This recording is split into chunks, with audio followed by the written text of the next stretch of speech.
ایسے اور بھی ہمارا سٹاف ہوتا ہے، ہم سب نے مل کے کوششوں سے اس کی ٹانگیں کاٹیں کہ مختلف اعضاء ان کے ٹکڑوں کی صورت میں نے اٹھا کے وہ جمع کیے ہیں۔ یہ کم سے کم 4 سے 5 دن کا حادثہ تھا، بہت ہی بھیانک اور خوفناک ناقابل یقین حادثہ تھا۔ آپ یہ کہہ لیں سب سے بڑا تو واقعہ بلدیہ ٹاؤن کا ہے۔ ہماری اپروچ میں تھا، ہماری کوشش میں کچھ ہم نے زندہ نکال لیے اور باقی آگ نے وہ ایسا سسٹم اختیار کر لیا تھا کہ ہمیں پہنچنے کی جگہ ہی نہیں مل رہی تھی۔ لوگ ایسے اسٹیم کی طرح ہو گئے تھے، دھواں لگنے سے بھی ایکسپائر ہو گئے تو جلنے سے بھی، جھلس کر بھی وہ اسٹیم روز کی طرح ہو گئے تھے۔ ہم کیونکہ لوگوں کی جان و مال کا تحفظ کرتے ہیں اور ہماری حفاظت کرنے والا ہمارا رب ہے۔ ڈیجیٹل پاکستان کی ویڈیوز دیکھنے کے لیے ہمارا چینل سبسکرائب کیجیے اور بیل آئیکن کو پریس کیجیے تاکہ آپ ہر ویڈیو سے باخبر رہ سکیں۔ بسم اللہ الرحمن الرحیم۔ میرا نام محمد اختر خان ہے۔ میں as a leading fireman as a fire and rescue department سے منسلک ہوں۔ کاسٹ میری یوسف زئی ہے، پیچھے میرٹ سے انڈیا تعلق میرٹ سے بلانگ کرتا ہوں۔ میں فائر بریگیڈ میں 92 سے آیا ہوں اور الحمدللہ مجھے جاب کرتے ہوئے کئی سال ہو گئے ہیں۔ اور یہ کہہ لیں کہ حادثات کے حوالے سے لا تعداد میری زندگی میں حادثات اٹینڈ کیے ہیں میں نے۔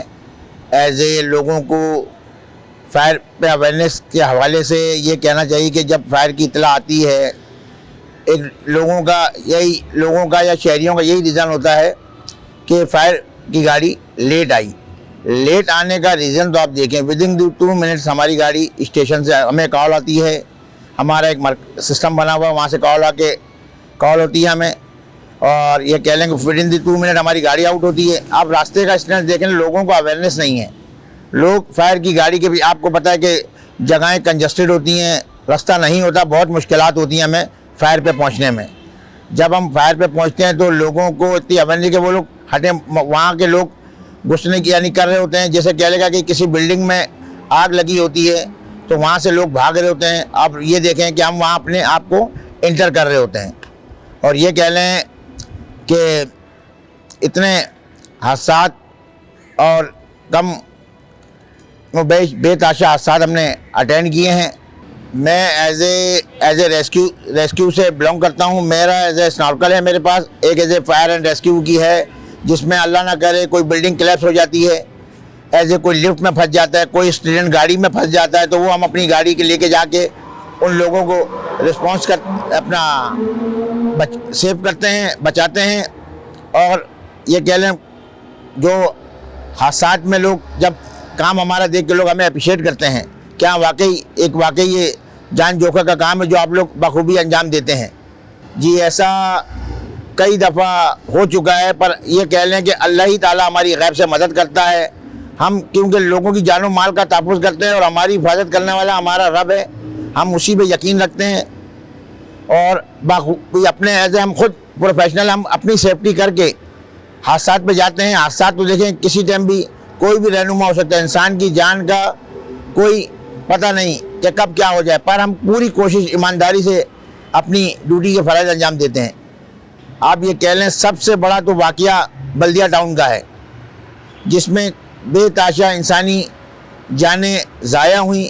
اب یہ کہہ لیں کہ اس کے حوالے سے ہمیں سخت افسوس بھی، رنج بھی، ہم کوشش کرتے ہوئے بھی ہم نے جو ہماری اپروچ میں تھا، ہماری کوشش میں کچھ ہم نے زندہ نکال لیے اور باقی آگ نے وہ ایسا سسٹم اختیار کر لیا تھا کہ ہمیں پہنچنے کی جگہ ہی نہیں مل رہی تھی۔ لوگ کلیپس ہو گئے تھے اندر، دھوئیں سے اور اسٹیم سے لوگ جھلس گئے تھے۔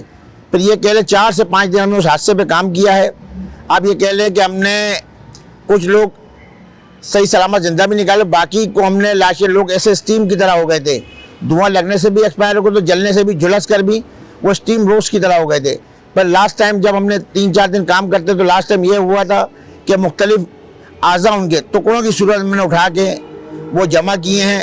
یہ کم سے کم 4 سے 5 دن کا حادثہ تھا، بہت ہی بھیانک اور خوفناک ناقابل یقین حادثہ تھا۔ ایسے واقعات آپ یہ کہہ لیں کہ شیرشاہ کا پل گرا تھا، شیرشاہ کے پل میں ہماری پوری ریسکیو ٹیم تھی، ایک ناگہانی آفت آ گئی تھی، ایک بندہ ایز اے گاڑی کے اندر اس کی بلاک پھنس گیا تھا۔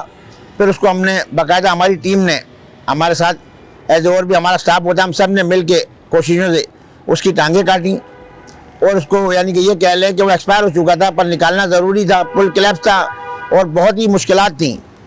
اس کو کرتے ہوئے ہم نے ریسکیو بہت ہی مشکل کام کیا, بندے کو کوشش کری بچانے کی, پر وہ جابر نہ ہو سکا, تو اس کی ٹانگیں کر کے باڈی الگ کر کے ہم نے اس کو نکالا ہے. پھر آپ یہ کہہ لیں کہ یہ چیزب ابھی لاسٹ کرنٹلی چیزب کی آگ تھی, یہ اتنی انتہائی شدید اور خطرناک تھی کہ آپ کہہ نہیں سکتے. اس کو ہماری نظر میں فائر تھی 3 نمبر ڈکلیئر کرتے ہیں, جس میں تمام کراچی کی گاڑیاں اس حصے میں آپریشن میں حصہ کیا. اور یہ کہہ لیں کہ ایز اے ریسکیو ٹیم نے بھی اپنی ورک پوری کری.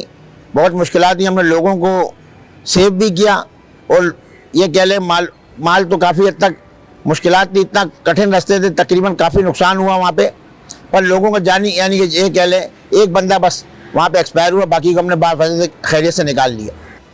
اس شعبے سے ریلیٹیو میرے والد صاحب تھے, حبیب خان صاحب مرحوم, وہ ایز اے یہاں پہ آفیسر رینک میں تھے.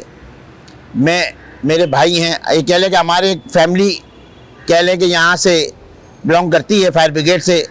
یہ کہہ لیں کہ یہ وہ ادارہ وہ ڈپارٹمنٹ ہے کہ یہاں پہ آنے سے اللہ تعالیٰ نے ہمیں حوصلہ بھی بہت دیا, ہمت اور طاقت بہت دی, اور اپنے بڑوں کے نقش قدم پہ چلتے ہوئے ہم یہ کام انجام دے رہے ہیں فائر اینڈ فائٹنگ کا. ایسا کئی دفعہ ہوا ہے کہ ہم کئی دفعہ پھنس گئے ہیں, اور ایسا بھی ہوا کہ ایسے کبھی آگ شعلہ آ جاتا ہے جس پہ ہم کچھ زخمی بھی ہوتے ہیں, اللہ نہ کرے بلڈنگ کلیپس ہو جاتی ہے, یا کوئی ایسی چیزیں میں رکاوٹ آ جاتی ہے, اس میں پھنس بھی جاتے ہیں, دیوار وغیرہ بھی ریزن ہوتا ہے. پر ہم پراپرلی, میرا لوگوں کو اویئرنیس دینے کا مقصد یہ ہے کہ جب تک ایک پروفیشنل فائر فائٹر خود سیف نہیں ہوگا تو وہ لوگوں کو کیا سیو کرے گا. ہمارا پورے ایکوپمنٹس ہوتے ہیں ہمارے پاس, ہم اس کو پہن کے, ہمارے پاس سوٹس ہیں ایسے جو یہ کہہ لیں کہ عام لیول سے لے کے لوگوں کو اس ہیٹ پروف سوٹ ہوتے ہیں وہ, تو اس سے ہم کافی زیادہ ہیٹ کی تپش برداشت کرتے ہوئے کافی حد تک آگے جا کے آگ کو کور کرتے ہیں اور لوگوں کو سیو کرتے ہیں. یہ کہہ لیں کہ وہ لوکیشن وہ کیا ہے, کوشش تو ہماری پوری ہوتی ہے کہ ہم کوشش کر کے, پر آگ دیکھیں ہم بھی الحمدللہ انسان ہیں, ٹھیک ہے, ایک کوشش ہماری پوری ہوتی ہے کہ ہم اس کو سیو کریں. جو ہمارے پاس ایکوپمنٹس یا گھسنے کے راستے ہوتے ہیں ہم پہلے جگہ بناتے ہیں, پر کبھی ایسے بھی واقعات ہوئے کہ ہم واقعی ایک کچھ جگہ بے بس بھی ہوئے ہیں کہ ہم جاتے ہوئے بھی کہ اس کو سیو نہ کر پائے اور وہ جانے فانی سے کوچ کر گیا. پھر بعد میں اس کی باڈی ہم نے جیسے بھی کر کے ریکور کری, کیونکہ بعض اوقات ایسے کئی وہ ہوتے ہیں حادثات جس میں بڑی مشکلات پیش آتی ہیں, پھر بھی ہم پوری اپنی کوشش ایمانداری سے کر کے الحمدللہ اس کام کو انجام دیتے ہیں اور پائے تکمیل تک پہنچتے ہیں. یہ کہہ لیں کہ زیادہ تر جو مشکلات ہوتی ہیں وہ ہیں بیسمنٹ کی آگیں. بیسمنٹ کی آگ سے مراد کیونکہ سفوکیشن کا راستہ نہیں ہوتا, ٹھیک ہے, ایک ہی ایگزٹ راستہ ہوتا ہے, اتنا اسموک ہوتا ہے کہ اندر گھسنے میں بہت مشکلات ہوتی ہیں ہمیں. اس کے لیے باقاعدہ ہمارے پاس سسٹم ہے, ہم ایگزاسٹ وغیرہ لگاتے ہیں, ایگزاسٹ ڈائریکٹر ہے ہمارے پاس, ان سے ہم اس کا دھوئیں کو کلیئر کرتے ہیں. باقاعدہ ہمارے پاس ماسک ہیں وہ پہنتے ہیں, بریدنگ آپریٹر ہے جس سے ہمیں مصنوعی سانس ملتی ہے, اس کی مدد سے ہم جا کے اس تک گزار راستوں سے گھس کے اندر جاتے ہیں اور اس آگ کو مشکلات سے قابو کر کے باہر آ کے اپنا فرائض کے صحیح طریقے سے ادائیگی کرتے ہیں. بھائی دیکھیں, اگر ان کیس یا بلڈنگ کی آگ ہے یا دکانوں کی آگ ہے, لوگوں کو اویئرنیس نہیں ہے, کیونکہ مین سب میں بڑا جو ہمیں مشکلات پیش آتی ہیں وہ یا بلڈنگ ہو یا گھر ہو یا گودام ہو یا ایکس وائی زیڈ پلازا ہو, وہاں بعض اوقات کنڈے بھی بہت ہوتے ہیں, ٹھیک ہے, پانی اور بجلی کا کوئی ملاپ نہیں ہے. ہماری پہلی پریورٹی یہ ہوتی ہے بجلی کٹ آف کراتے ہیں ہم, گیس کا سسٹم ہوتا ہے اس کو بند کرواتے ہیں, پھر اس کے بعد جا کے ہم اپنا ادائیگی ادا کرتے ہیں فائر کی. الحمدللہ ایسا تو کبھی نہیں ہوا کہ یہ ہمارا جذبہ اور ایمان ہے کہ ایک یہ کہہ لیں ہمارے خون میں بسا ہوا فائر فائٹنگ, اس کو ایک ہم ایمانداری سے اپنا فرض ادا کر کے اس کی ادائیگی کرتے ہیں, اللہ تعالیٰ بھی ہمیں کامیاب کرتا ہے. آپ یہ کہہ لیں کہ کوئی ٹائمنگ نہیں ہے, آگ تو 2-4 تو عموماً ہوتی ہیں, پر ہمارے پورے کراچی شہر میں تقریباً 25 سے 28 فائر اسٹیشن ہیں مختلف ایریاز میں. تو اس طرح کر کے اگر ریشو لگائیں تو کم سے کم میری نظر میں روز کی بے تاشا کالیں ہو جاتی ہے مختلف اسٹیشنز کی. یہ کہہ لیں کہ ایز اے جب ہمارا ایک کنٹرول روم ہے, وہاں پہ ایک کال آتی ہے تو وہاں کنٹرول روم سے میسیج ہمیں ملتا ہے, وہ ایز اے فائر کال کی اطلاع میں وہ بیل سگنل ہے تو تمام اسٹاف الرٹ ہو جاتا ہے. بیل کے بعد فائر کال لگتی ہے, جو گھنٹے کی صورت میں تمام جو لوگ یا کچھ جو مقامی لوگ اپنے گھروں میں ہوتے ہیں, ان کے جو آؤٹ سائڈ سے ہمارے پاس جو لوگ ہیں وہ ان کے باقاعدہ کمرے بنے ہیں, وہ اپنے روم میں ہوتے ہیں, اور جب ایک الارم ہوتا ہے, بیل بجتی ہے تو ہم الرٹ ہو جاتے ہیں. فائر کال لگتی ہے, ہم فوراً اپنے گھروں سے یا چاہے وہ مسجد میں نماز کی ادائیگی کر رہے ہوں یا کہیں ہوں تو ہم فوراً نکل کے پہلے اس کو اٹینڈ کرتے ہیں. یہ کہہ لیں کہ گاڑی ہمارا سسٹم ہے, ہماری ٹوٹل 2 شفٹیں ہیں 12 گھنٹے کی, ریڈ واچ اور گرین واچ. اس میں سسٹم باقاعدہ یہ ہوتا ہے کہ جیسے جب ہماری شفٹ اگر آف ہوتی ہے, جب ہماری نئی شفٹ آتی ہے تو باقاعدہ چیک اینڈ بیلنس ہوتا ہے. پوری گاڑیاں, ڈرائیور اپنی گاڑیاں آرڈر کرتے ہیں, آرڈر میں لیتے ہیں, پھر ایز اے جو لیڈنگ ہے اور جو اسٹاف ہے وہ تمام گاڑیوں کے اکوپمنٹ چیک کرتا ہے کہ آیا کوئی اس میں کوئی وہ تو نہیں ہے, کوئی چیز غائب تو نہیں ہے. اس تمام چیزیں لوکیشن وائز آرڈر میں ہیں, وہ پورا چیک کر کے گاڑی کر کے جب فائر کی اطلاع ہوتی ہے تو ہمیں پتہ ہے کہ ہماری گاڑی بالکل ریڈی ہے, اس طرح سے ہم فائر کال پہ نکل جاتے ہیں.